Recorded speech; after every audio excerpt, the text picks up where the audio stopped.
Thank you. Ms. Omar. Thank you, Chairman. Thank you all for being here, and thank you for your testimonies.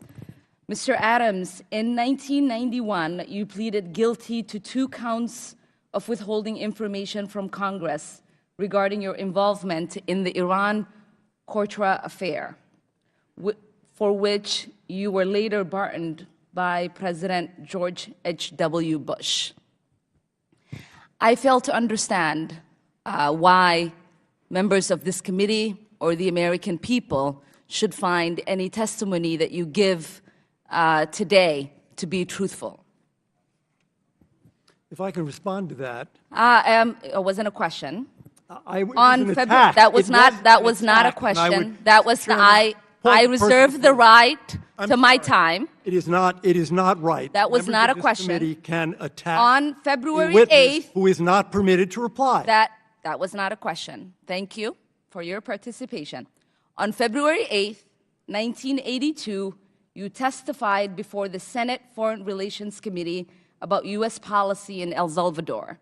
In that hearing, you dismissed as communist propaganda report about the massacre of El Mozote, in which more than 800 civilians, including children as young as 2 years old, were brutally murdered by U.S.-trained troops.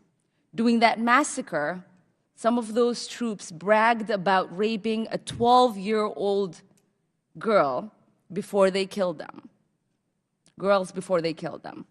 You later said that the U.S. policy in El Salvador was a fabulous achievement. Yes or no, do you still think so? From the day that President Duarte was elected in a free election to this day, El Salvador has been a democracy. That's a fabulous achievement. Yes or no, do you think that massacre was a fabulous achievement that happened under our watch? That is a ridiculous question, and I yes or no? No. I will take that as a yes. I am not going to respond to that kind of personal attack, which is not a question.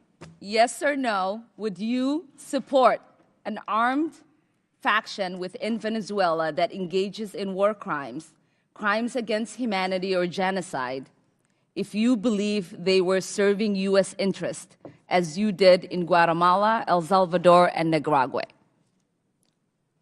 I am not going to respond to that question. I'm sorry.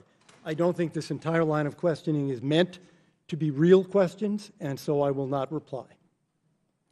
Whether under your watch, a genocide will take place, and you will look the other way because American interests were being upheld, is a fair question, because the American people want to know that anytime we engage a country, that we think about what our actions could be and how we believe our values are being furthered.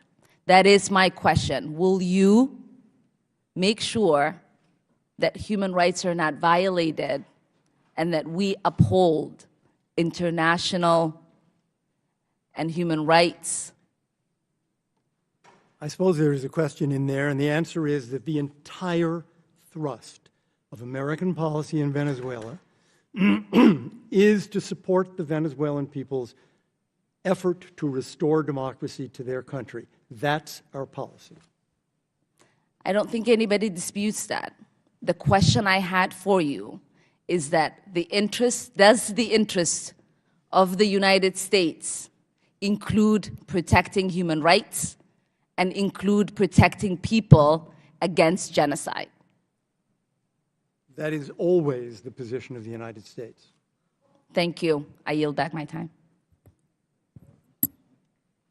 Mr. Watkins. Thank you, Mr. Chairman. My questions